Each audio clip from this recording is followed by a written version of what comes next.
Alrighty, guys, we are in store for a great show. Not only are we going to get to have, he's actually, if I can remember correctly, he's our only Marine Air Wing asset that we've had, other than a Army bird dog pilot who flew for grunts, but straight up Marine Air. This is our person only guest, and he is an author and he flew Cobras in the Vietnam War, and he also had a major part in one of the biggest battles for the in the Secret War for Mac v. SOG, Operation Tailwind, and he has done an amazing job as a historian, an author, to do just wonders in preserving the history of the overall mission, the men on the ground, the men in the air, and the commanders preserving their stories. And because we've been losing, and we've lost quite a few of the men featured in this book, as a matter of fact. And the book is Operation Tailwind: Memories of a Secret Battle and a Secret War by Barry Pencek. It is it may look thick, it is thick, but it is so full of information. You're also getting direct radio transmissions of men on the ground, and getting play by play like you're right there in the battle with them, and it is just absolutely outstanding. But he also had a career, not a career, but he also had a job before he got tasked to help SOG out, and he flew many very interesting missions. So before I give too much away or talk too long, I'm going to go ahead and let our guest introduce himself to all of you new viewers, and those of you that have seen him before. Mr. Barry, the floor is yours, and thank you for joining us today.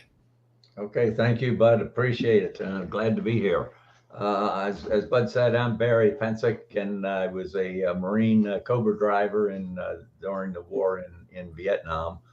And happened to the Marine Corps ended up working with the Army and the Air Force on a 4-day mission across the fence called Operation Tailwind. Are you able to put up the maps at all there, Bud? I'd give a little. Yes, sir. I'll pull them up right now. Hang on one sec. Excuse I me, mean, guys. everybody I'm sure is familiar with the Ho Chi Minh Trail, but it started in 1959 as a way to support communist insurgents in the Indo-Chinese Peninsula, they call it. So we call it the Vietnam War, but it was really, historians call it the Second Indo-China War because it included Laos, Cambodia, and South and North Vietnam. So they built what everybody knows. You all have heard of the Ho Chi Minh Trail, and that's the red line on that second map. And that's where they brought most of their supplies down, or most of their troops. All of the troops, as a matter of fact, came down. In 1965, the U.S. was thrown out of Cambodia. They said we were bombing in places we shouldn't have been. And the 559th Transportation Group that built the Ho Chi Minh Trail, if you see the next slide, went into Cambodia, and they built another trail called the Sihanouk Trail. That's that black line on, if you're looking at the screen. So the Sihanouk Trail, most people don't realize it, but 70% of all the equipment that the communists were using came by sea. It came by Eastern European freighters around through international waters and into Cambodia, and came up the Sihanouk Trail. That accounted for 70% of all their equipment. So what happened in 1970 in the spring, the leader of Cambodia was overthrown in a coup, and the new guy, a guy named General named Lon Nol, shut down the Sihanouk Trail. So the communists had a problem. The NVA had a problem. They couldn't get their equipment. So what they did, the next slide, it's kind of a little it's a little hokey, but it gives you an idea. There's a Sekong River which flows into the Mekong River. So if they pushed west to get control of the Sekong River, they could move things by boat down the Sekong into the Mekong, and that would go right into the southern part of South Vietnam. So that was the whole whole reason for Tailwind. The CIA launched a big operation with 5,700 Hmong mercenaries to recapture the high ground overlooking the Sekong River. It was called the Bolivans Plateau. And on the next map, you kind of get a look at that. The high ground controls the Bolivans Plateau. The high ground then controls the river. And so the CIA launched an operation to recapture all of their sites that were lost to the communists when they pushed westward. Then the military got, and you can see that one says where general location where Operation Tailwind was. And then the next map, the last one, the military, we got tasked to support the CIA. The CIA is trying to retake that PS-26, the site you can see, and a bunch of others on top of the high ground that overlooked the river. We were up there at the top near Chavan, and we're supposed to block reinforcements from coming, blow up some bridges, and keep the bad and stir up a hornet's nest, get their attention, and keep them busy up there. So that was the whole reason for Operation Tailwind. I only tell you that because later on at the end, you'll see that there was a big media blow up about it almost 30 years after the fact. And so that this was the real background of Operation Tailwind, not what they said in the media 28 years later. So you have any pics there you want me to go through, Bud? Yes, sir. Let me pull down that map. That map was the maps were wonderful right there. Yeah. Let's see here. Well, this was the monsoon season, so we were supposed to go on the 4th of September, and because of weather, the thing couldn't kick off. So then we finally went down to the Central Highlands. We were based up in the northern part of South Vietnam, and we went down to Tu Corps, it was called, the Central Highlands, to brief and work with the Army on this mission.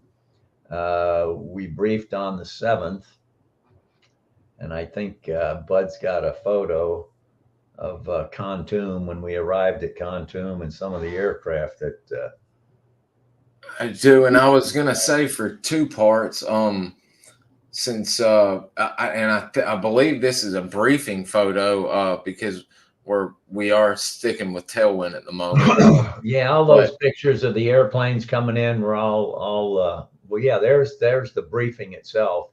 And prior to that slide, there were pictures of the airplanes coming in that were coming in for the brief. But this was done on the 7th.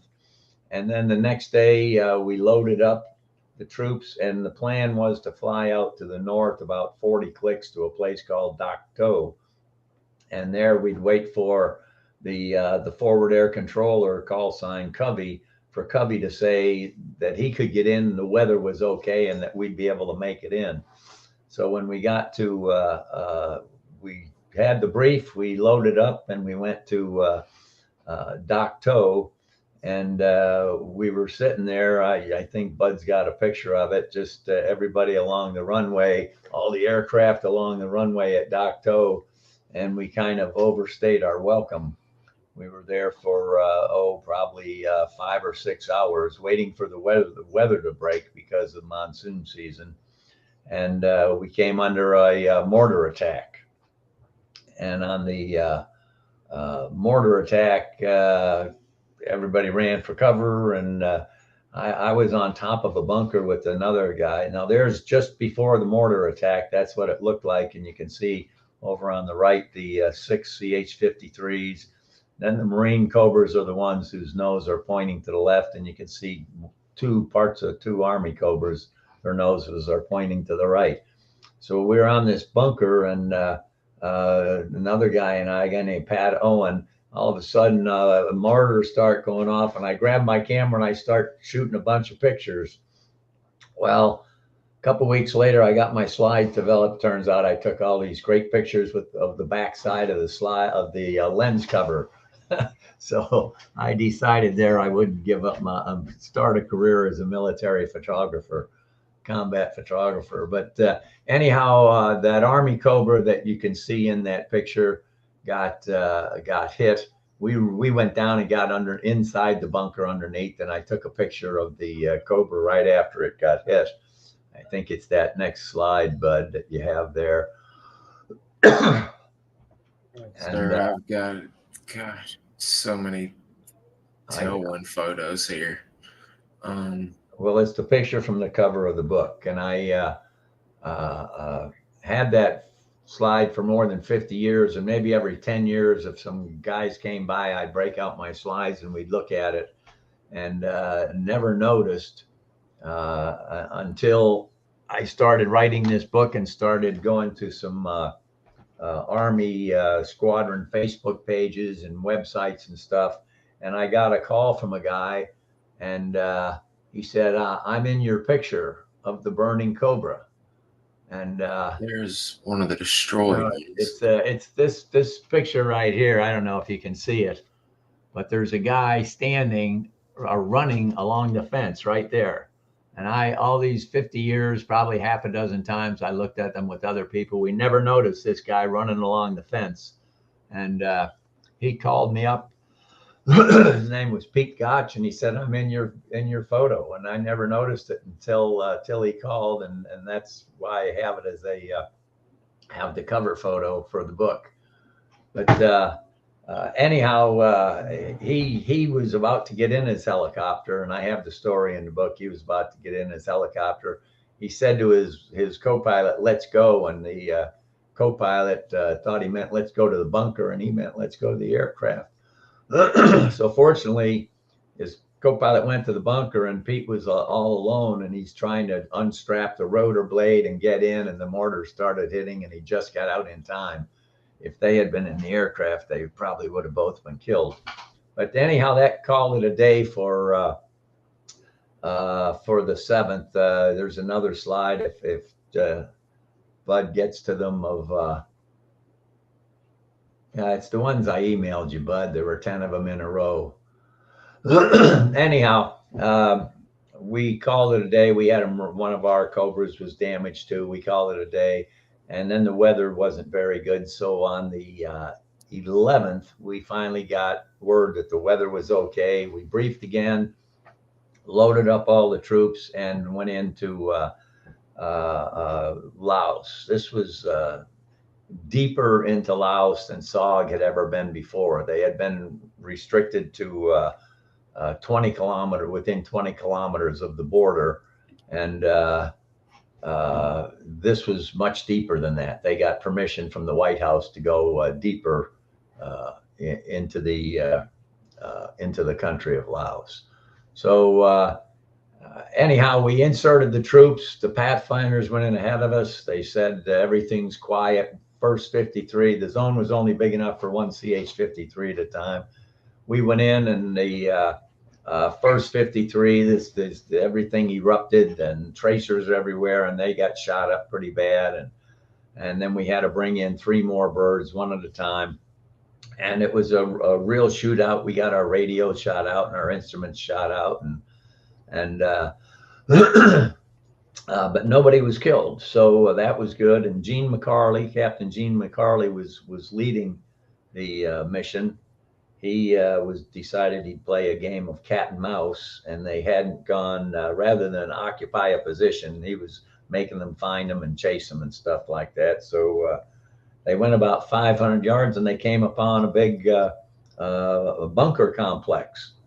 And there were about 25 bunkers full of ammunition, rockets, B-40 rockets, 122 millimeter Katyusha rockets, and everything imaginable, plus truck parts and bicycles. And so the demo guys rigged everything up with a 15-minute delay fuse, and they took off. And they had secondary explosions for hours and hours after that. But it definitely announced their presence in Laos, and the NBA was rather pissed about them being there. So the second day, on the first day, rather, they had a couple of yards were killed, and Mike Rose, the medic on the mission, had to make a terrible decision was to leave them behind. And they also had 2 stretcher patients, which was slowing down the mobility of the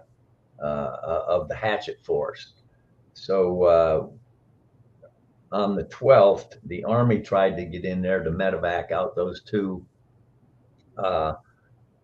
litter patients, and they had a Cobra shot down, so it became an aircrew mission, aircrew rescue mission. And then the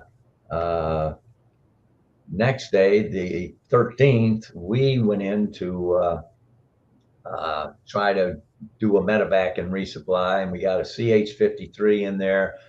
He got within 5 feet above the zone. They were just handing up the first litter patient, and when the tree rotor started hitting a tree, they're taking all kinds of fire, and they had to pull out severe vibrations, and they crashed about a kilometer away. So then our mission became another aircrew rescue mission, and we brought in another bird, dropped the ladder, picked them all up. There's a picture in the book of all these guys on the ladder.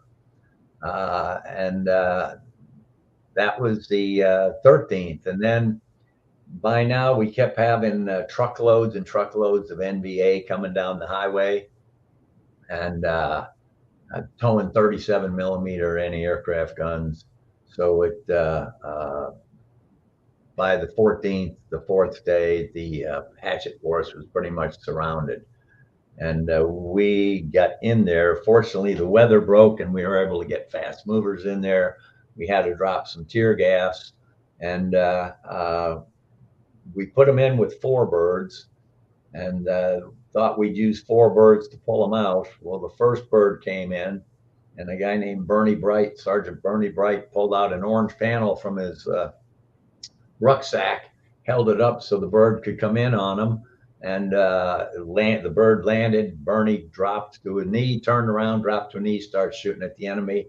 And a whole bunch of all the wounded got on, and a whole bunch of other yards, and all the stuff that they had captured, some intelligence documents.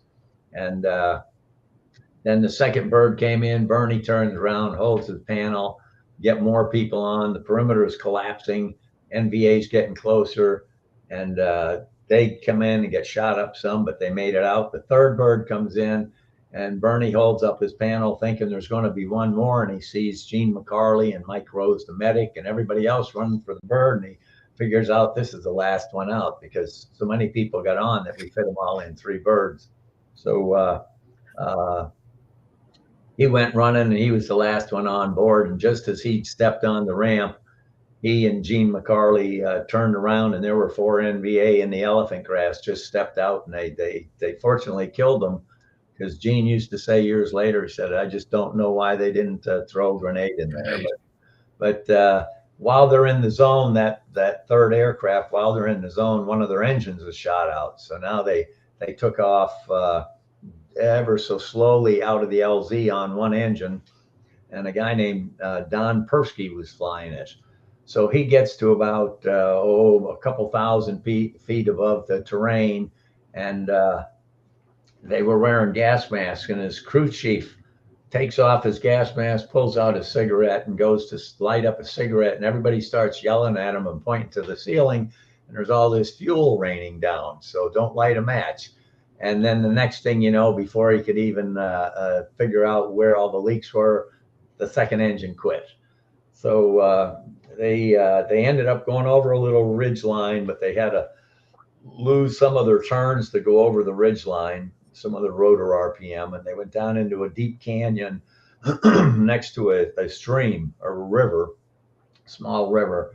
There was a little open area next to the river at a fork, and he didn't have all the energy he needed in his rotor blades on this auto rotation, and they had a hard landing. The aircraft broke in half, and 1 more yard was killed. But then we brought in another 53, and he hovered right next to them. Everybody had their bell rung. People were busted up and everything, and we got them all on the other aircraft, and made it back to Khartoum, and then they put them in Army Hueys to fly them to the hospitals around Pleiku and for the most severely wounded. But anyhow, everything worked out in the end. There were only 3 KIAs. There were a bunch of all the 16 Americans were wounded. All maybe most probably half of the yards were wounded, and it all worked out. And it was top secret mission, so no one talked about it. And about 6 weeks later, there was a headline in the Wall Street Journal, and it just said secret mission in Laos, a Marine helicopter shot down, some people wounded, but it kind of blew over. It was just a rumor based on a rumor, and nothing was said of it. You just didn't talk about top secret missions with friends, family, or squadron mates. And then 28 years later, CNN got wind of it and made a documentary. And in the documentary, they accused us of war crimes, of killing women and children and American defectors using nerve gas. So the third part of my book is a deep dive into the CNN debacle. Eventually, after about a month, there was investigations and stuff, and CNN retracted the story, apologized, kind of, sort of. And the best news out of that, or the good news out of that, was that when the Department of Defense investigated, they declassified all of the Tailwind documents. So Mike Rose, the medic, had been written up for the Medal of Honor, and it had been downgraded to the Distinguished Service Cross. Well, when people read what all Mike Rose had done on the ground there with the Hatchet Force, people took up his cause, and several years later, the Congress waived the 5-year required time frame for Medal of Honor. And in 2017, Mike ended up getting the Medal of Honor at the White House. And I was there, and that's when I said to myself, I said, I think I'm going to write a book about this. It needs to be written. And I thought I could do it in a year or two, but it took me 5 years of research before I finally got it done and in print. And that's my story, and I'm sticking to it. So, Bud, do listeners have any questions, or do you have any questions or any photos you want to go over? Yes, sir. Sorry about that. I had some dog issues out there, getting in a fight, and no one's here to help me out. Woo! Let's see here. Actually, excuse me, had a frog in my throat. When we were just when you were talking about how violent the crash is, and for those of y'all again who have not, gosh, sorry about that, who have not read the book, or by chance have not don't have Tilt's book about Operation Tailwind, and read about just how violent the wreck was, and I showed you the photo just then of just how bad it was. It literally caught on fire. I mean, some people were about to drown. It was pretty hairy right there. And just to show you how violent the crash is, this is a picture from Mr. Bernie Bright that I was able to get through Mr. Mike Hagan, who I will show some of his photos, who was on the ground, the youngest man on the operation at 20 years old. But this is how hard Bernie Bright hit, and his gun was right in front of his car 15. And what you're about to see is his teeth did this.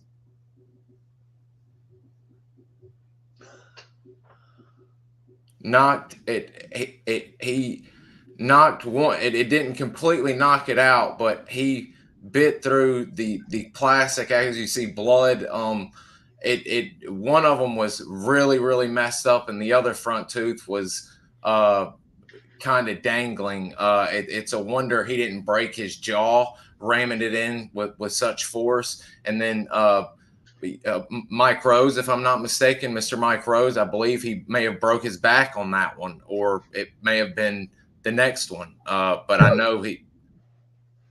Bill Batty, Don Persky's co-pilot, broke his back on the crash. Oh, and actually, they climbed out. The thing broke. It rolled over on its side and split in half. So they climbed up and went out the side window. And then Batty found out he couldn't walk, and he was laying in this about 4 foot tall elephant grass and thinking, well, I hope they see me and somebody can get me out of here.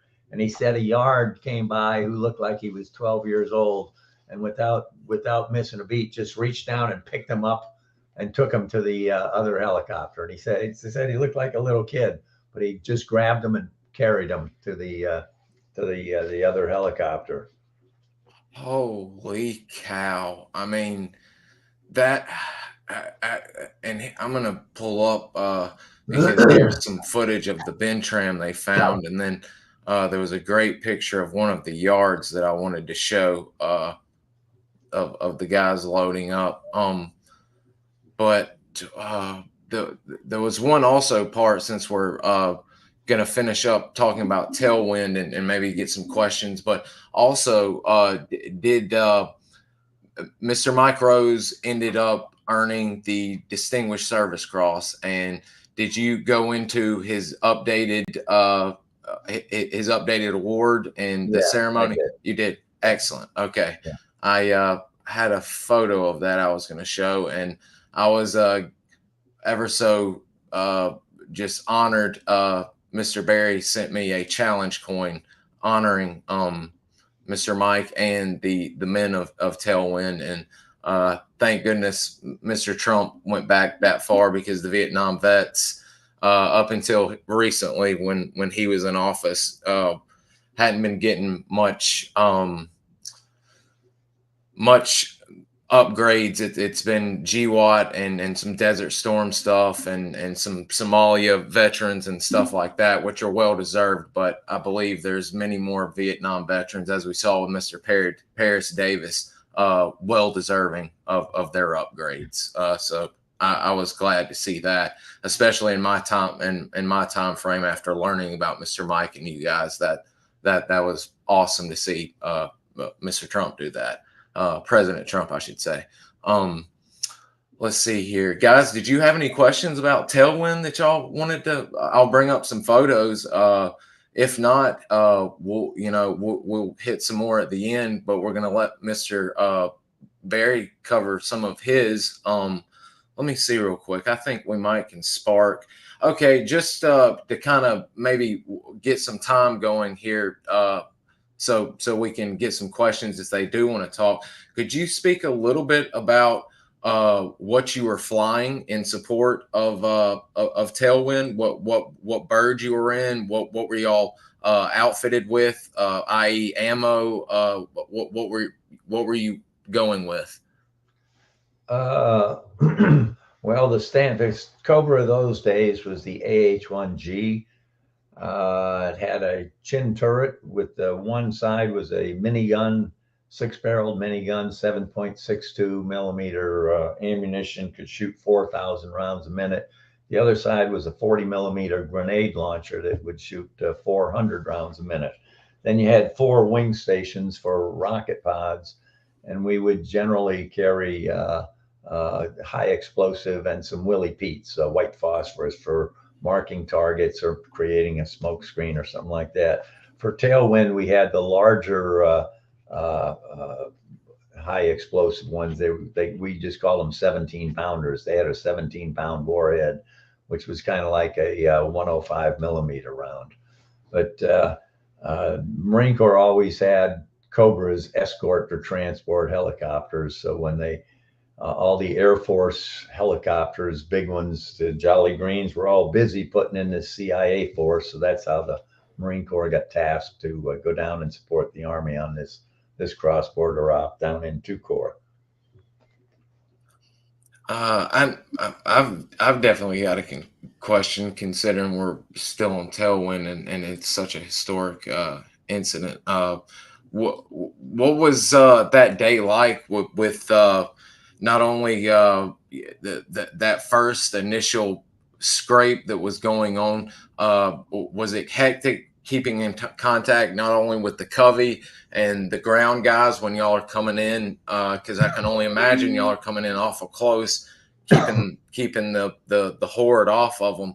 What was it like? Was it hectic at all times? What was it like up there at that point in time for y'all? Well, on the last day, for most of the time, the fast movers couldn't get in because the weather was too bad. It's monsoon season. That part of Laos, you get 120 to 140 inches of rain a year, and it's mostly in monsoon season. So ceilings were just not workable. But on the 14th, for whatever reason, the weather smiled on us and the ceilings lifted. So we had fast movers attacking the anti-aircraft guns, the 37 millimeter towed anti-aircraft guns, like as an outer ring. They were out by the highway.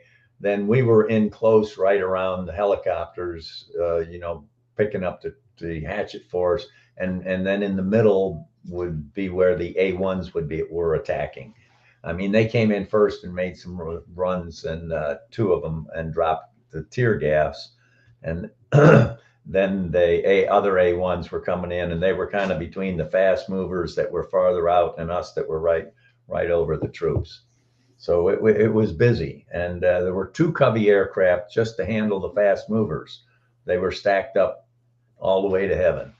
So one would, he'd say, I need some snake and nape or whatever he's using. Then the guy, a Cubby up high, would call somebody out of the stack. They'd come down and they'd be dropping that. We were on FM radio talking to the grunts and talking to the other helicopters. So it was busy, but it was kind of halfway coordinated, and it all worked out in the end. Man, okay, I'm finally I had so many photos I emailed not only to myself from my phone, but also receiving from you that I can bring up, and especially to show what your Cobra was looking at. But looking like I've heard from, especially reading from you, but also speaking to some of the coveys that day, that it could get quite hectic, especially when the NVA were probing, and they were thinking they were going to attempt to overrun them, because that was 3 days of running and gunning. I can't imagine what that must have been like for those guys, especially with not only walking wounded, but critically wounded men as well. Yeah, it got busy. And in this picture, you can see, well, that right where your cursor is, that's my bullet bouncer I have resting on the step. That it's like a breastplate. And then you can see on that rocket pod those white warheads. Those are the 17 pounders. They would stick out about this far outside of the tube. They were longer than the normal rockets. And if you zoom back a little bit in the background, you can see I'm being photo bombed right there by Joe Driscoll taking a leak. But that's before photo bombing was a word, I believe. Yeah, y'all, you guys in Vietnam created a lot of things that are popular today. It seems like that's pretty funny. I've got another really good one that you had mentioned earlier about. That's the troops, but that's that was actually two of them as well. And then when you were with Georgia, that's an interesting as well. So these were the 53s that were being inserted, or the guys were inserting on. Is that correct? That's correct. And that's the Marine CH-53. Their call sign was Dimmer. Call signs were changed when we went across the border, and just for that mission, they used the call sign Nat, but their normal call signs Dimmer. But they could fit quite a number of people in there, and especially when you're talking little people, in the Montagnards, they could cram them in there. There is a great photo of the of, I believe, Captain McCarler, and maybe it's Mr. Gary Rose. Yep, there is, and I'll bring that up to show. I didn't realize how big they were either until these photos. But let me pull that up real quick, and we've got some questions from some of the viewers. I was hoping me not stalling, but wasting a little time would get them going. Here we are, right here. Let me zoom in so you guys can see. Is that too zoomed in, or is that Okay. Can No, y'all see the? that's Gene McCarley on the right and Gary Rose on the left, and in the back of the CH-53. That's definitely a lot of, and that's a Mr. Gene McCarley photo, by the way, guys. That's, I mean, that's a lot of room. So how many were they sea stallions, or Yeah, was that that's what a the sea 53s? stallion. How many in all did that first day to get everybody ground the men on going on the ground off and out of Khartoum? Well, to insert them on this day, there were 120 yards. Two got shot en route and didn't get off, but there were 120 yards and 16 Americans, so that's 136. But they were divided up among four aircraft, so there were like 35 or so on each aircraft. Wow. Maybe 33, something like that on each aircraft. Okay. Wow. Now Escorted there's by seats, there's 12. bench seats fold down, canvas bench seats fold down on the each side of the 53, and there's seats for 37 fully loaded troops. But when you start pushing people in and they're not using you fold up those bench seats, everybody's sitting on the floor or standing. And they're little people. You could cram in, who knows, 50, 75. I don't know. If they'd be like sardines in a can. That's why we pulled them out in three aircraft and inserted with four, but only they all get on three aircraft, the first three coming out. But here's an interesting story. On the 14th, the last day, the fourth aircraft was inbound to the LZ. Colonel Sexton, our CO, was leading the Cobras, and he was coordinating everything that was happening. Well, he's trying to call Dave Persky in the third 53 to see if he got everybody on board or if there's more people in the zone. Unfortunately, the right door gunner on that 53, a corporal named Shaky Stevens, got shot through the neck, and he's laying on the floor, and they have open mic, a hot mic, and all you can hear is this gurgling in the microphone. So there's no communications between Colonel Sexton, Harry Sexton's trying to reach them to find out if there's any more troops in the zone. Meanwhile, the fourth 53 is coming in. Persky's climbing out, and there's no radios because of the gurgling. So Harry Sexton, we flew over the zone to look, and it didn't look like there's anybody there. In the meantime, Mike Rose, who was in the back of the 53, somebody said there's a wounded Marine up front. He went up and he yanked off Shaky Stevens' helmet. When he did that, then we had calm, and Persky was able to say, yeah, we got the last of them on board, just as the fourth bird is coming in real close. And if they had gone into the zone, they never would have made it out. They would have all been killed, because there were no more Americans there. It was just overrun with NVA. So that was just one. They call that the fog of war, when things get all it turns into a goat rope and things are there's mass confusion. But that all came out well, fortunately. And that's one of my favorite photos right there of post mission. That's a picture of Ho Chi Minh on the third day. The hatchet force set out. They heard some dogs barking, a couple of dogs, so they started following these dogs, the noise of it, and they came upon a base camp. And as they got close to the base camp, they hear a phone ringing. So one of the SF guy goes into this bunker and answers the phone and says, "Hello, 5th Special Forces Group, may I help you?"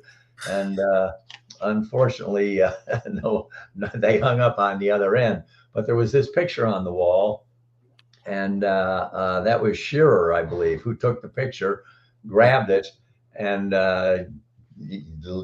decades later, 30 some years later, SOG ended up getting the Presidential Unit Citation up at Fort Bragg, and he presented that picture that he got that day to the Special Forces Museum up at Fort Bragg.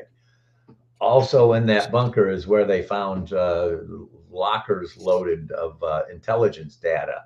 So Gene McCarley, the company commander, had everybody fill their rucksacks with intelligence, with all these documents, and they hauled it out, and it turned out to be the biggest trove of intelligence during the entire war. It was a gold mine. And that's saying something because a few teams came across some very important stuff. Mr. Eldon Bargewell's CCN team that was supported by Jerry Shriver came across a lot of documents, and so just the sheer fact of them having multiple foot lockers full of documents and such. You can only imagine the intel they got off of that site. And I apologize for the late, but there is the Cobras being struck by mortars. Now, do you see the guy along the fence? Just that fence post to the right of that big fence post in the middle, right there. See that guy? Mm-hmm.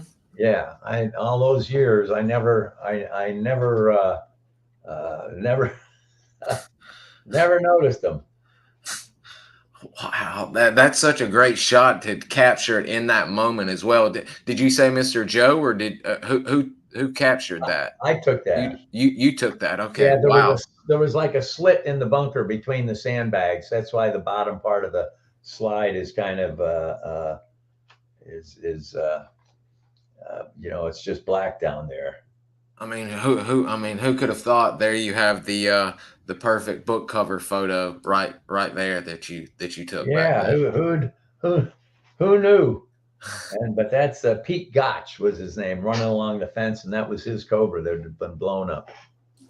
Oh God, I know they were real iffy about, or not. Well, yeah, iffy. They were kind of not too happy to have y'all losing Cobras, or the potential loss of Cobras. I know. So I imagine the brass was a little PO'd at that, having one hit on the pad. Yeah, they probably were. Now that's a picture of their company mascot was a snake named Georgia, and I think it was Sergeant Sorsby had it. I think I sent you a picture of him. That's his snake, but we were playing with it for a while. I believe actually it may be, but I've always been under the impression it was Joe Walker's that he got in Bangkok, but it could have been Mr. Terry's as well, because Well, I don't know. Yeah, I don't know. I just have a picture of this. I think I sent you the picture of the SF guy, and his name's Sorsby. So I don't really know whose it was. So you're probably right on that, bud. And I've got it. I'm going to show it because he is one of the all-time legends. Because guys, if y'all watched the other day, and we're going to get y'all's questions in just a second.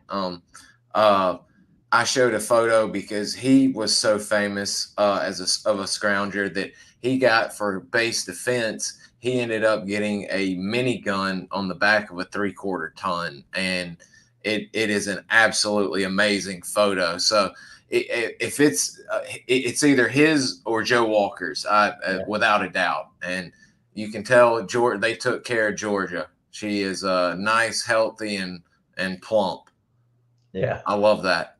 Some of the guys didn't hate her, but would immediately run in the opposite direction as soon as one of the guys brought her out. How did you feel about holding her like that? Because I noticed she was all over you. It. Yeah, it was pretty neat. I mean, what a way! And was that literally when you were first coming on the base that you? Yeah, when we went down for the brief, and we spent the night, and those guys brought out their pet, and we were playing with the snake for a bit.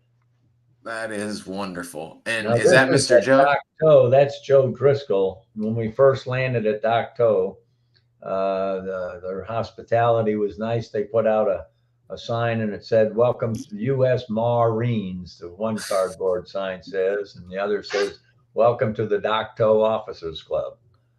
So that's pretty neat of them. At least they tried making y'all a little feel a little at home. Yeah. That's nice. I like that. But you can see there's the bunker. As a matter of fact, you can see the window, like where I took that picture from, in that bunker. after the mortar Okay. attack started. Wow. Okay, so that's where you took it. That's that Yeah. interesting little tidbit there as well. Um, I've got a few photos I can show later. I had some for Mr. Mike Kagan and all of that. I'll get to. Oh, let me show this because when do you remember when did Doc Paget came into the picture? Was he brought in and inserted, or did No, on the 13th, when the 53 came in for the medevac, right here? there was Doc Paget and Doc Brown, plus the operations officer from SOG, Colonel Shungle. The three of them were on that CH-53. And actually, when Mike uh, Rose was trying to hand up the first litter patient, it was Doc Paget leaning over the ramp, and Doc Brown was holding his belt so he wouldn't fall out to grab the end of the homemade stretcher. They just got some bamboo and some ponchos, and so Paget was on that bird, and he's reaching down trying to get the other end of the litter when the helicopter started taking a lot of fire and the blades hit the tree, and so of when they get shot down or when they crashed, I mean, a little while later, it was the 53 crew plus Brown and Paget and Shungle. And on that Wow. one photo of everybody on a ladder, that's the nine of them, 8 or 9 of them are all on that ladder. It Wow. might be And good that they didn't get the litter patient on board, because then to try to, I don't know how the hell you'd clip the litter patient on the extraction ladder. That would be hard to do. wow. We've actually may get lucky, and I think we're gonna have Doc Paget join us next week and to talk about his tour with the Mike Forces and also some of his Tailwind experience. So we're pretty excited about that, especially having you on here and getting some of the overall history and what you were going through and experiencing. Did you happen to say just then Doc Brown? Yes. Okay, I think I would like to know if this is the same Doc Brown. I think it might be. Well, Excuse me. let me. And that Oh, is Doc Paget in the middle, guys. If y'all are wondering, with the glasses and the boonie, and uh, that is Mike Shepard behind him, where they found some rockets one afternoon. Okay, let me pull up Doc Brown, and then we'll go to questions. it was John Paget and John Brown. Oh, this is Andrew Brown. Okay, okay, I've got my Browns mixed up then. Alrighty, I was just curious. Um, okay, let's see here. Sorry guys for that. I was just trying to connect some dots if possible. Baz says Billy Waugh talking about watching Tailwind go bad from the air is absolutely terrifying. Um, Here's the man to ask. I could only imagine what he was hearing or seeing was pretty bad. Well, it's I can understand that, because when you see something and there's nothing you can do to help, uh, it's a lousy feeling. That's like when if you lose comm with the grunts on the ground and you see they're getting their ass kicked and you don't have comm, so they can't tell you where the bad guys are and stuff like that. It's a sickening feeling. When Persky's on the 14th, when Persky's 53 lost the engine and he went down in that big canyon, there was I can't remember his name, a Cubby driver saw it going down and just said, oh God, they're not going to make it. And it's kind of a helpless feeling when there's nothing you can do to help somebody and you see things going bad. So I understand that statement completely. I can't imagine, especially also not only with sight, but y'all have got radios and y'all have got to be hearing, you know, when guys are calling air, I can only imagine what the gunshots and the stuff in the background. You know, mm, I can't imagine. Um, oh gosh, Sawdust was curious. Were there any significant weather slash climate related problems with the Cobra or the weapon systems on the Cobra at that time? Um, well, not really any problems with the weapon systems other than when it's hot, like it was in Vietnam. The AH-1G, the first Cobra model in extensive use, was underpowered. So I want to say we could carry 1,800 pounds of fuel, but we usually only carried 1,000 pounds of fuel with a full ordnance load. And then sometimes you'd have to kind of bounce your way down the runway to get airborne because it was underpowered. So, later versions came out, the twin engine J model and more bigger transmissions, bigger engines and stuff like that. It wasn't an issue, but for the G model, it was a bit underpowered. And so you had a choice of gas or weapons. And of course, we always took the ordnance when we could. What was your average flight time with a full with the amount of fuel y'all would load?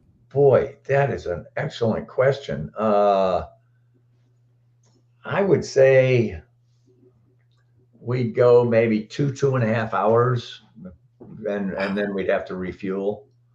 Wow. And up in I-Corps, when we were working there, we would just have like some refueling forward armament areas and refueling areas. You could just drop in. We'd hot refuel. You'd wouldn't shut the engine down. Co-pilot would get out. You'd open the ammo bay door, excuse me, and stand on it. And that's where the gas cap was, right on the side of the fuselage. So you get the fuel hose, you'd stick it in there, and while the engine's running, you're fueling. If you happen to pull it out, and there's some drops left on the hose and a little spray comes out, it would be sucked right into the engine inlets right there. It'd be sucked right in, and you get this big woof go out the back because you're dumped raw fuel into a jet engine where it's supposed to be air going in, and you get this big boom, and it scared the crap out of you the first time it happens. You want to make sure that the fuel shut off before you pull it. Was there with you? Was the term hot fueling or hot refuel? Hot refuel. Yeah, we weren't like back at the base where a fueler would come out and fuel you and you'd shut down and all that. No, we would just land and we'd fuel ourselves, and it was a hot refuel, the engine running. With the engine running and the bird being hot and the engine being hot, was there a fear of it causing a fire in that situation? Well, only if you see the right behind the cockpit. If you could pull up that slide of me standing by the side, if you happen to have that one. Yes. Full on with the grease gun. If you yes, sir. But anyhow, right behind the back cockpit. Oh, you can't quite see the cowlings open there. You see the corner of the cowling, but right behind where your cursor is where the fuel thing was. So you'd open that, you'd stand on the skid and put the nozzle in. It's a 2-inch nozzle this big around. You'd stick it in and fuel the thing while the engine's running. But you had to make sure you shut it off and wait a few seconds, because if you just let go like the gas pump handle and pull it out and there's still little gas coming, it'd be sucked right into the engine. Yeah. Holy cow. Wow. Yeah, I bet that would get your attention first time seeing something like that. Wow. Jason was curious, with all the research you went through to make this book, what did you learn about Tailwind after the fact that surprised you the most? Well, Jason, I'm still learning, as a matter of fact. Since I came out with the book, I've heard from people I hadn't heard from in 50 years. I didn't know if they were dead or alive, acquaintances and stuff like that. But one thing I just learned, as a matter of fact, last week I got some new documents, some after action reports written by some people, and I wasn't sure if I was in the second or the fourth aircraft. And I said, well, I took my best guess and said, I think I was in the fourth aircraft. And the whole book's written with me being in the fourth aircraft.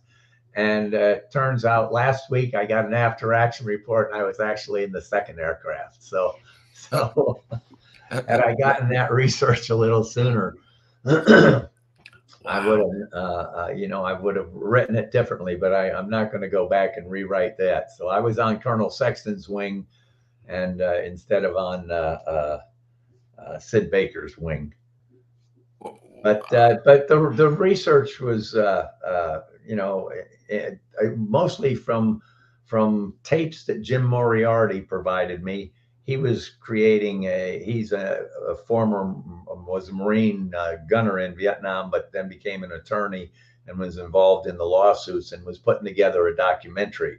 So he let me use his tapes of interviews of people from 2002, I guess it was, which was only like 20, a few decades after the war instead of 50 years after. And he let me use those, plus the DOD declassified all the documents. So I was able to, I'm still getting documents, as a matter of fact, but I was able to get the information there. That's why it took me 5 years. Wow. Is there, I know there's a lot because I've seen some of it myself that I went into a binge of looking through documents and everything. Is there still new stuff coming out potentially that the CIA may have classified, or No, I don't think so. I think everything's out there, but finding it would be a bit of a challenge.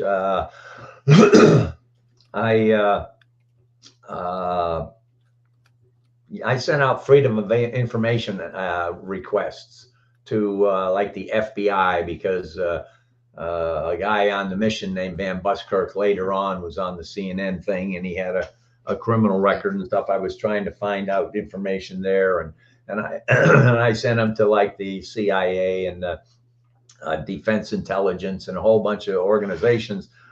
And here it is, 6 years ago I sent those, and the only one I ever heard from was the CIA. And that was within a matter of weeks. I got a call at home from the CIA, and they wanted to know if I was if I worked for the agency, and I said no, I was with the military. And they said, oh, okay, well, we don't have to bless anything you do.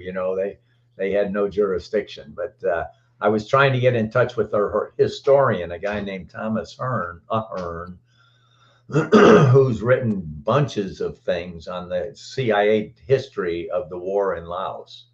Oh, wow. You can find his documents online. And so I was trying to get in touch with Hearn, but they never put me in touch with him. Wow, man! And they're guys. If y'all are like me, I enjoy going through some of the after action reports, the few that have survived, and just the documents floating around, the annexes. There's a lot of SOG documents, history from the formation of SOG, all on the internet. If you do some digging, I'll try and post one of the links I've got, because there's about 4 books out that a gentleman sells, and he's released not the full but a partial sections, just for people to get an idea of what it is, and it's the overall history, and it's got some amazing stuff in it, and I'll get the link up for that. Tailwind is actually mentioned in the 1970 annex, and they refer to it in 71 as well, because they were wanting to do something. This was around the Sante, and they finally decided SOG didn't need to be associated with Sante due to the leak and everything. So very interesting stuff, though, nonetheless. Mike C is curious. Hello, Bud and Mr. Barry. Did Mr. Barry ever have the NVA come across his radio that they know that they knew his name, bird number while he was on a mission? Nope, I never did. Now I know the grunts, like the saw guys have written about that, but never happened to us. We would talk between aircraft. We'd talk on UHF frequencies, and then talking to the grunts, we would use they use FM radios, and we'd talk to them on FM. But never had anybody come up and say anything about who we were, tail numbers, or anything like that. Now, when the saw guys mention when something's gone wrong and maybe the regular radio has gone down or what have you, they mention getting a emergency radio and bringing up the guard frequency. What would that be? Is that everybody in the area, or in aviation there is one frequency for emergencies. It's on UHF it's 243.0, and then FM on VHF it's what would that, I think it's I forget, but 243.0, and it's in commercial aviation today, is guard. So you never use that. You're monitoring the freq you dial in and guard. So you never talk on guard. You talk to the FAA or whoever, or your wingman. You talk on whatever the freq is, but you're always monitoring guard. And if you ever have an emergency, you can just flip a thing and you would broadcast on guard, and every aircraft is going to hear you. Or the FAA, sometimes when you lose your radios, they'll broadcast on guard, and they'll say, hey, this is FAA on guard, aircraft number so-and-so, come up this freq, we've lost you. So guard is an open emergency only frequency. Yeah, I was always curious about that because several of the men we spoke to had their radio shot up and were E and mentioned the emergency freq. Well, we guard had in our survival vests, we had little survival radios.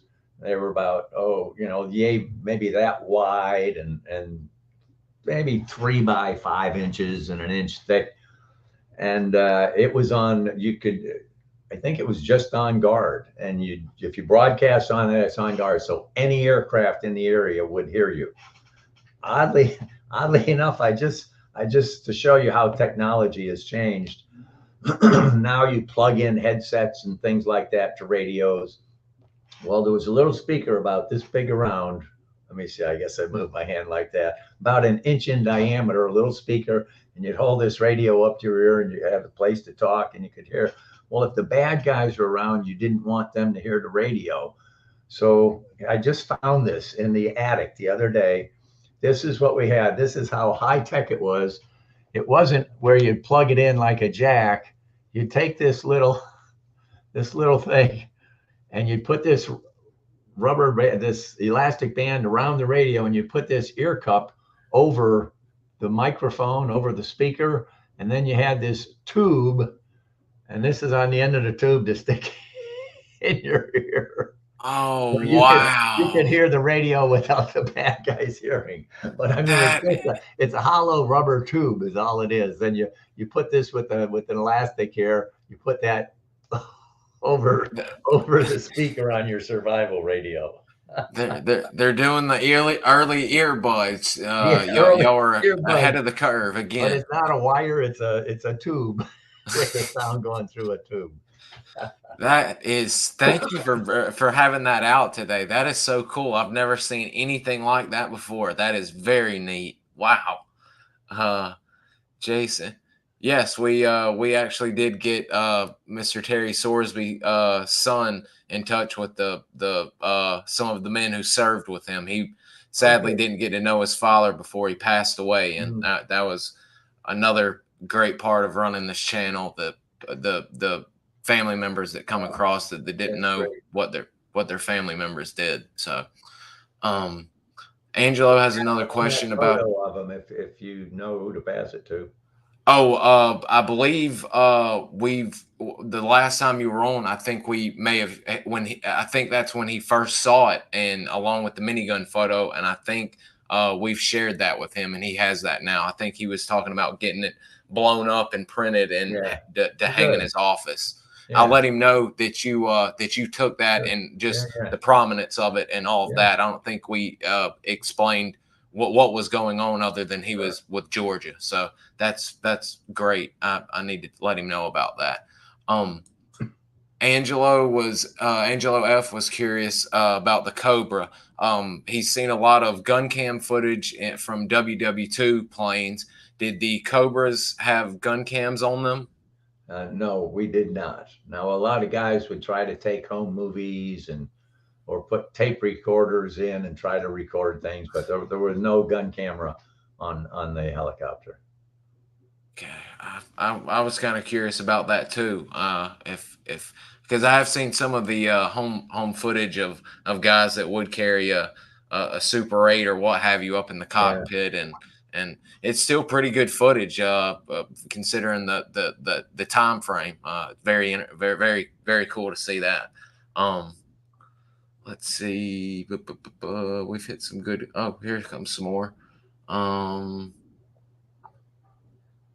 No, that's Jason was. I've heard most of the Sogmen preferred Cobras and Spads over any other air assets. Could you describe how Cobras and A1s work so well together on a target? Well, the lower and slower you're going, you can kind of be more accurate. And the fast movers, they're coming in at whatever 400 knots or 500 knots and dropping nape and covering a whole area. But if you want close in fire support, lower and slower is better. So that's why I was saying, like on the last day, we were right in close to the transport helicopters as they're loading up into zones and trying to cover SOG. Just outside of us were the A1s. The A1s, the beauty of the A1, it was like World War II technology, but they could loiter on station for hours and hours and hours, and they must have had 10 or 12 stations to hang ordnance on, CBUs, and whatever you wanted, they had it. So they were great, and especially with the weather, when you're flying like at 200 knots or 250 knots in a jet, and you're trying to dodge clouds and you're down low, it's very hard. But if you're going 100 knots or 150 knots, it's much easier. So the lower and slower you are, the closer you can get to the troops with your close in fire support. So now working together, usually for the SPADs, you usually had a cubby, an O2 flying overhead, and he would hook them up, tell them where they want it, and maybe hook the SPAD up with the on FM radio with the grunts. When we always worked on close in fire support, we would talk on the FM, just talk directly to the ground unit that we're supporting. We never had Covey or any facts control us. They would we might talk to them to find the good guys and find where we're going, but then we just about always spoke on the FM radio to the grunts on the ground. And I've got a photo of this might be Cambodia, but it still kind of gets the point across because they're going in for an insert. What is the I know they're probably going to use white phosphorus or anything because they're in action or in contact when they need you when y'all are there. But say the team's in something like this. What's the how can you and the Cobra go about finding them? Are you going to be relying a lot on Covey to have already pre-sighted them out, or You what would mean happen if you're first on station if we and the had to guy? find this helicopter, you mean this King No, Bee? if you had to, if take out the helicopter and there was a team on the ground where the underneath the helicopter or out Oh, here in this. yeah. It became a challenge. You'd have recon teams, and sometimes they're talking on the radio like this. because the bad guys are close and they're whispering, and you can't have them pop a smoke if they're down in, because it filters out through the trees and stuff like that. So we would fly, and if they could see us, we'd make a turn, and then tell them where they were in relation to us. But when you're under stress, sometimes you're on the ground and you're about surrounded, and it's kind of, in hindsight, it's humorous. People would say where we were in relation to them, but we don't know where they are. And he'd say, "Okay, I see you now. You're on my right. You're at my 3 o'clock." Well, I don't know where you are. So you have to say to the helicopter, "I'm at your 3 o'clock or 6 o'clock," or whatever like that. And that's how we'd work our way to somebody that we couldn't see. And then, then say, "Okay, I'm coming to where I think you are. Tell me if I fly over." And he'd say, "Okay, Mark, you're over me right now." And you'd narrow it down that way. But you had to, and sometimes there'd be bunches of helicopters, and you'd say, "Okay, I'm going to pick out which one you got to deal with." For the guy in the ground, you say, "I'm going to make a right turn now." And you'd make a right turn, and he'd say, "Okay, I've got your helicopter." So then come flying, and he'd say, "From your position now, from that helicopter just made the right turn, I'm at your 6 o'clock, 2 clicks," or whatever it might be. And you'd work it that way. Good grunts, good recon teams on the ground, they knew that. But sometimes you get a company on the ground in contact, and somebody's a little excited, and it was kind of funny when they say, "Yeah, you're at my 12 o'clock." And I'd say, "But kid, I don't know where you are." I've got a few good Scarface photos, and I want to show the guys what the bird looks like in some good pictures. I was always curious, and there's a quite good question that's going to tie into what I'll tie in with a question of my own after this.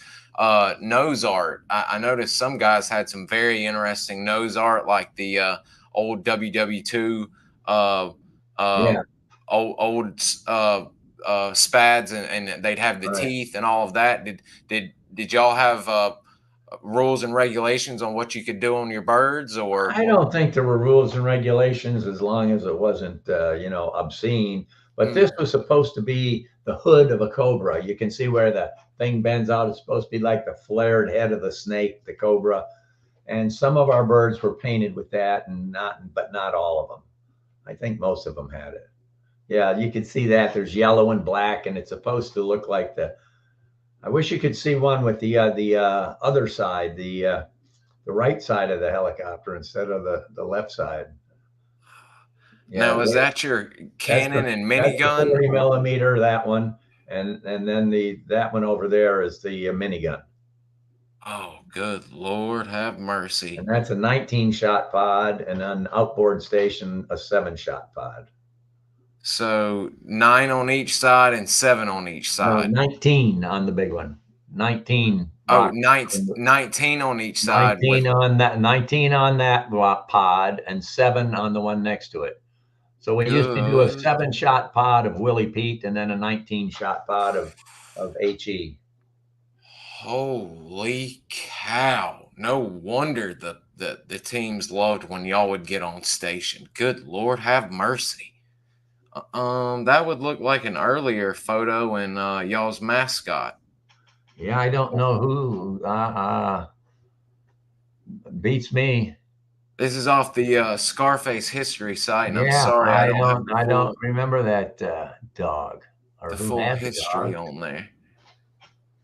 That's man, those Cobras. I until I started really speaking to y'all and getting pictures from the Saw guys and all of that of Cobras. I'd never realized how small they were, narrow, sleek. I Yeah, mean, I think it was they're 39 inches, the canopy at the widest part. I mean, that's I mean, is it enough room? I mean, I know you carry a rifle, so clearly there's enough room for you to move around and Well, yeah, but guys would go to the armory and you get a weapon, and they used to cut down an M16. They cut the barrel and the stock to where it was about this big. because a full length M16 is 39 inches, 36, and whatever it is. And you couldn't, there just wasn't enough room in the cockpit for that. So they would cut them down. We didn't have any folding stock weapons. So that's why one reason I carried a grease gun. It did have a stock that didn't fold. It kind of pushed in. So it was only this long, and I could fit it right next to me on the seat. Wow. Yeah. And that in that situation, every little bit of space matters, and weight. I can imagine. You don't think about a gun weighing too much and having ammo and all that, but every little piece of weight matters, especially when you're trying to get as much fuel and rocket and heavy ammunition, if you will. That's gosh, that is amazing what y'all would go in there with. This is an interesting that I was gonna tie into, because I'm gonna play off what your answer will be to this. Sawdust has a good one. If you could go back in time and make one upgrade to the Cobras or its weaponry, what would it be? Back in time. I think I would just give it more power, so we could carry a full load of gas and weapons. Let's also tie in if an upgrade if you were to go back and do it all over again. But let's also tie in modern Cobra equipment or modern armaments. What would you wish you could have had in Vietnam, or gear that you wish you could have had in Vietnam the guys have today? Well, night vision goggles would have been beautiful. NVGs. I mean, even the early generation, the Anvis 5 or whatever they were, the early generation, it was like you were looking through two toilet paper tubes. You could see, but you had to keep your head on a swivel because your field of vision was real narrow. You had no peripheral vision.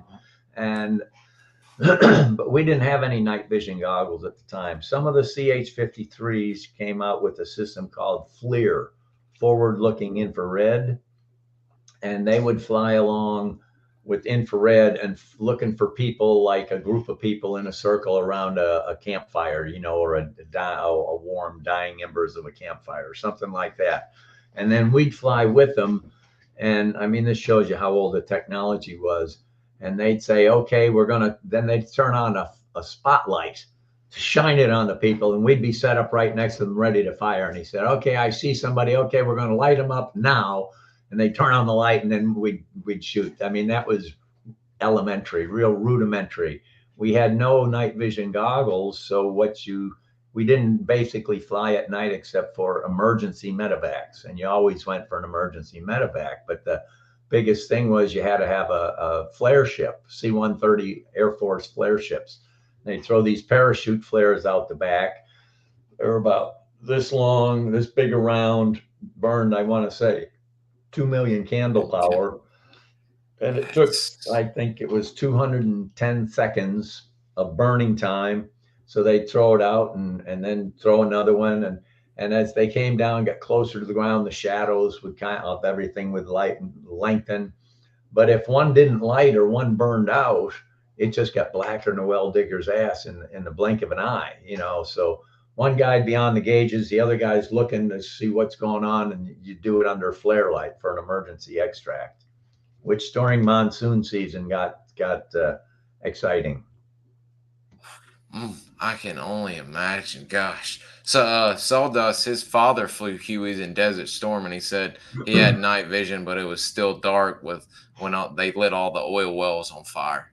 Yeah. Well, you can black, or I guess you'd call it a blackout or white out an NVG by having bright lights. We used to fly them here when I used to fly years ago in Georgia. We'd get away from Atlanta and go up into the mountains where it was dark, and you put on the goggles, because it just takes a little starlight is all you need. So a little bit of residual light and you can see. And if you shine a flashlight at it, you're going to blind the guy.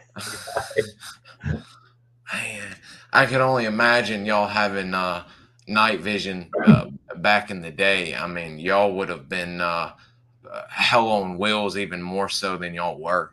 Woo! Yeah, well, technology marches, time marches on, and the new stuff comes. Absolutely, absolutely. Badlands 86 was curious. Did you ever carry the 20 millimeter on the stub wing? I never did, and it was the first time I saw that was during Tailwind when we were at Docto. There was an Army Cobra there, and they had a 20 millimeter on the stub wing and this blister on the side that carried all the ammunition, and it was flown by a guy named uh, Danny Sapp. I think it's Sapp or Stapp. Anyhow, I got talking to him, and he went flying on Tailwind. And the first time they made a pass with it, they tried the gun, they shot it, and the canopy flew open from the vibration. And, they were just testing it, and the canopy flew open. And so then, whenever they're going to fly the gun, the guy in the front had to hold the canopy closed while they fired the gun. Then you let it go and you grab your turret and start shooting the turret. And We oh got rid of man, the AH-1G. The Marine Corps put a 20 millimeter in the chin turret. We did away with the 40 and the minigun and just put a 20 millimeter in there, because each round on a 20 has greater penetrating power. Plus, it's not ball ammunition; it explodes. So it was kind of the compromise between the minigun and the 40, and they still have it today, the 20 millimeter guns. uh, speaking of ammunition and what you're shooting, did you ever use flechettes? And he asked about the 20-minute stub wing. But did you get to use nails? Uh, yeah, we didn't have a lot of them. I did get to use nails. They were great if you found troops in the open. Mhm. If to penetrate a triple canopy jungle and all that, that wasn't the weapon of choice. But if you had troops in the open, you could. There were two different sets. One was I want to say a 20 grain nail, and the other was a bigger one, a 60 grain nail. So that if you had the smaller ones, it would fit more, maybe a couple thousand of them in each warhead. And I think it was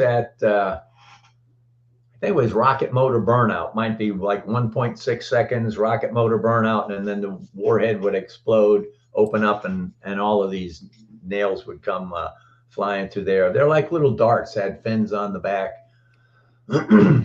But we didn't have very many of them. As a matter of fact, when we were at Docto on the 7th, when we got that mortar attack, there was a whole bunker full of these flechettes.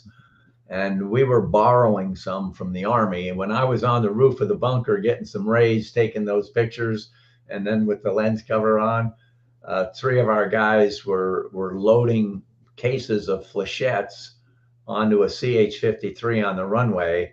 And then the first mortar hit, and the guy pulled pitch and took off, and three guys came falling out the back of the 53. The first one, I think I sent you his photo. The first one out was a guy named Joe Gallo. Other two guys landed on top of him. He ended up with a broken arm and a concussion, and didn't fly on any of the subsequent Tailwind legs. Yeah, there's Joe Gallo and the Army medic. So they were borrowing some flechettes. I don't want to say stealing, just borrowing from the Army and loading up this 53 when the mortar attack started. Boy, that must have been quite the tumble. It looks like he's pretty banged up there. Let's see. Mr. Larry Wilcox, nice to have you in the chat. Was Mr. Larry? Never saw a Cobra in Vietnam from my time of 67, 68 at the DMZ. I hate that you didn't. That's right. They were amazing machines to see. Well, we used to use Huey guns before that. The Cobras didn't show up till 1969. Oh, there you go. All right. right. The Marine Corps was developing their own twin engine model called the AH-1J. In the meantime, we got 38 AH-1Gs from the Army. and that was our squadron in Vietnam. But that it wasn't until 1969. Wow. So Thank you before for that, it that. was That all yeah, it was all UH-1Es, which was smaller than the D. UH-1E gunships. wow. Okay, that's excellent. I did not know when the Corps got the Cobras in country. 69. Thank you very much for that. Good historical piece for us. Jason is curious about the Scarface term and the name where that came from. Do you know? I just read it recently. They change call signs to squadrons in the Marine Corps anyhow every so often, and the original for this squadron before Cobras, it was called I want to say Oak Gate, and they had Hueys, and then someone what was the reason? I just read it in the last month. Somebody found it, history somewhere, and I can't think of the guy's name. Somebody said we got to change this call sign, and said, "How about Scarface?" Said, "Oh, that sounds good." So I guess you send it up to change and get an official change. And to this day, they're still using Scarface 50 years later, 50 some. It that I mean that sounds like a Marine gun unit, like and especially a Cobra. That's the perfect name Yeah. for a squadron. That I mean, Oh, I know what it was. What it was, the Oak Gate. People sometimes thought you were saying okay. mm, And they're talking to grunts on the ground and say, okay, no, it's okay. Okay. So they said, this oh, isn't working. And somebody, I don't know who it was, I don't remember his name, came up with and they changed the Scarface, which was well done. that's pretty neat as well. Wow. Um, Galil was curious. Did you ever encounter any enemy aircraft whatsoever? Never did. Never. I know there was a small fixed wing bird shot down over Laos by an Air America helicopter, but never saw any enemy aircraft. They stayed up north. That's probably a good thing, considering that they were usually having those MiGs come after y'all, or the Americans, I should say. So, um, well, we're getting pretty low on questions here. Hang on, let's see. Um, oh, I've got one. When did when everything, I guess you could say, came to an end for the operation? The guys were well enough to, I guess, move about and all that.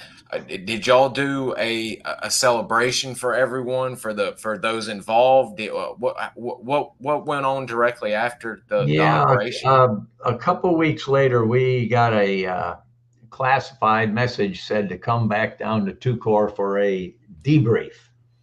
And we all piled into a CH-53, put a couple of our Cobras on for escort, and we flew down. And I think I sent you a few pictures of that. And it was just a big party full of Schlitz and steaks on the grill, and with all the Montagnards and the SF guys. And it was a great thing. And then, of course, the crew chief on the 53, because everybody got a little inebriated, and he decided there was a problem with the 53, and we couldn't fly back that night, so we had to spend the night, fortunately. Yeah, that was you can see all the beer cans on the I was ground there. about to say, look at the brewski y'all gone Yeah, through, and the smiles on all those faces back there. yeah, yeah. The gentleman right here, and I, for the life of me, cannot remember his name, but he's in the group online with us, and Oh, he was commenting. He's drinking. He's trying not to look like he's drinking, but he yeah. was sitting back amazed at their everybody was literally in the depths of hell, about to buy the farm, and here we all are getting to party and thank the gods of war we made it through another one. Yeah. It was a big beer bust. It was Oh, great. how did, in fact, that brings up another little question. How in the world did y'all get that much beer in a short amount of time? Oh, this all this special forces guys. I don't know. Ask the SF guys. They invited us down. Now they're in the front. That guy is Dink Crow, where your cursor Oh, is. okay. That's Mr. Dink. Wow. That's Dink. Yeah. His name's Edward, but he goes by Dink. That's Sid Baker. Oh, wow. And the next one to the right is Yeah. Joe Driscoll. And the right of him is Pat Owen. And then that guy is Tom Stump's wingman, Chris Tashisha. They dropped the tear gas. Tom Oh, Stump couldn't wow. make it, but Chris did. I'm That not looks sure like of the other guys. he looks like he is either SOG or might be one Yeah, of he's a SOG the guy. Yeah, he's a SOG guy. okay. I was about to say he's either SOG or one of the college boys, aka CIA. um, we got a Marine, Okay, that guy either. there, I think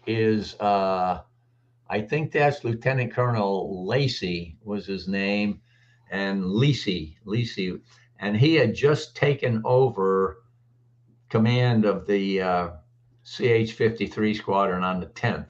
So in his first 4 days as CO, he lost two helicopters, and he came down for the last day to fly. And when we got back to Khartoum, he's out in the back of the helicopter on the ramp, and a guy sergeant, what's his name? I can't remember, was clearing his M60 Oh, improperly and cranked off a round, and it hit the ground and came up and hit him in the calf. So in his first 4 days as command, he lost two helicopters and got shot in the leg.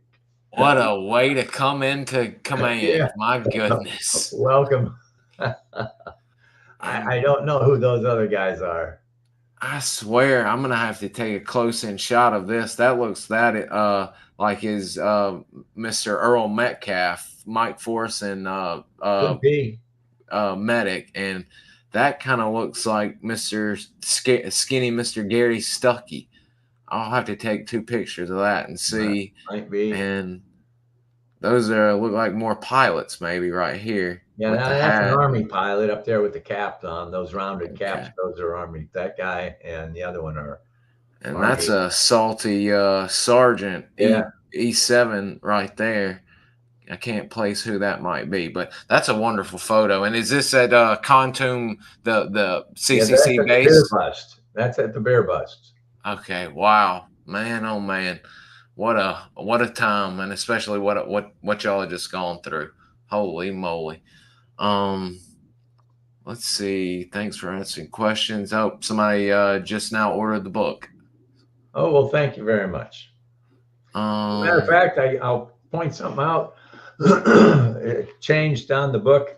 The covers changed a little because if you look, I had to move it down because on Christmas, see, yours is different than mine. On Christmas Eve of last year, I ended up getting an email from Jim Mattis, former oh, Secretary of Defense, four-star General Jim Mattis, who had read the book. oh, And he said he really liked it and yada yada yada. And I got it on my phone on Christmas Eve, but there was no return address. And I said, "Well, this is just great." I was pumped. I was psyched. And then a few months later, I looked on my PC at his email, and there I found a return address. So I sent him an email, and I said, "Do you mind if I put a few lines from your Christmas Eve email on the cover of my book?"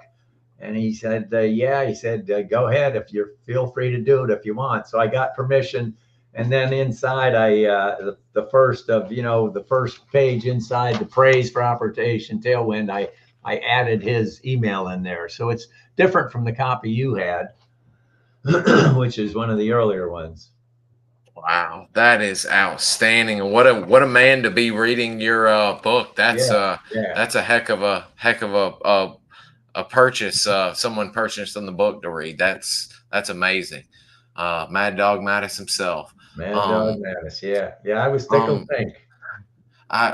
you should be. It's a wonderful book, and I've got books that go into two stacks. One I'm proud to own, and one I'm so proud to own that I have to read each year. And yours is definitely in the latter. And it gets read constantly. It's a wonderful book, guys. If you don't have it, Well, it's we're in paper book and ebook, and audio book is coming out soon.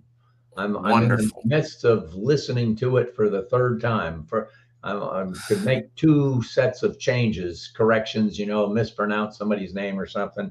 Mm. And I finished the second one and got it back. So it's like 9.5 hours. I have to listen to the whole thing to make sure everything's right. So if I can finish it this weekend, hopefully in another week or so, it will be audio books available. That'll be wonderful because we a lot of the viewers not only get physical copies, but they love listening either at work or on long drives. So they'll Yeah. be pleasantly surprised or pleasantly happy that this is going to be on audio as well. So I imagine you'll get some quick buys off of that. We're getting low on questions for today, and there's Okay. one that's going to be good to kind of close out on before we let you kind of discuss a little bit of anything you'd like to. But Mr. Larry was curious, when you joined the Corps, did you want to be in aviation, or did you kind of just fall into it? Was it happenstance? What's the story for you becoming a pilot? Uh, well, in the book, and the book's in three parts. The first part's kind of autobiographical about how I became a Marine pilot and flying in Vietnam. It's the shortest part. The second part's about Tailwind. It's the longest part, and then the third part, as I said, goes into the CNN debacle. But Mm, I grew up in Scranton, Pennsylvania, which was a former coal mining town, and was on the street corner shooting some hoops into a basket that we had put nailed to the light pole. And a kid from the neighborhood who I hadn't seen in a while came by in a Marine uniform, and he was 2 years older than me, but I was about to graduate from high school by the grace of God. I was a terrible student. And he told me he was in flight school, and he told me about flying instrument approaches. And he said, "You're under this hood, you have this canvas liner inside the cockpit, and you can't see outside. You're flying on instruments." And then the instructor says, "Okay, pop the hood." And as if by magic, there right in front of you is the runway. And I thought that was the greatest thing since sliced bread. I said, "That's what I want to do." Right then and there, it was probably like December, Christmas time, my senior year of high school, my last year of high school. And I said, "That's what I want to do." So I went to see the Marine recruiter the next week, and he laughed at me and said, "No, you got to go to college to be a pilot, you knucklehead." So I didn't know that.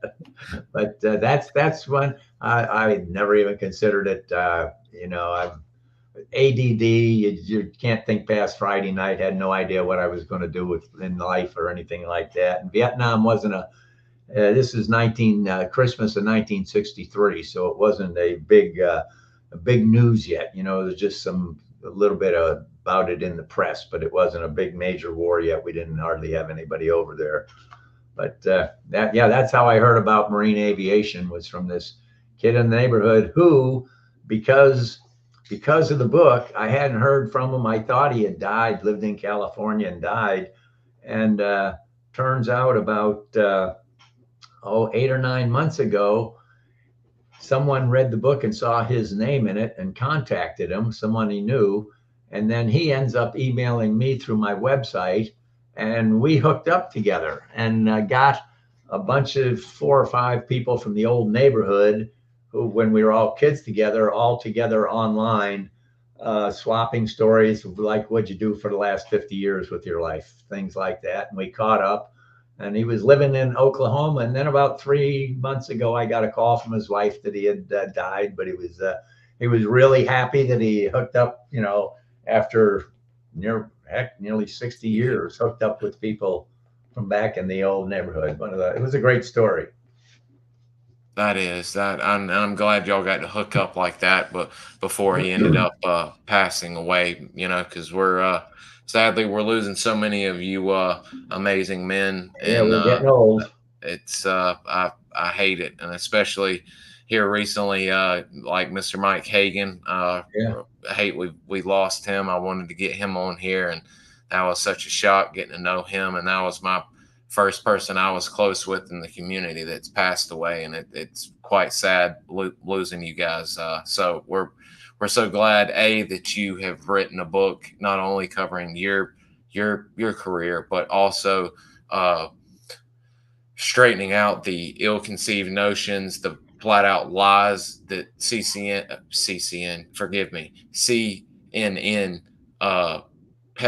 perpetrated, put on air, even though they were told many times this is wrong, it shouldn't be done.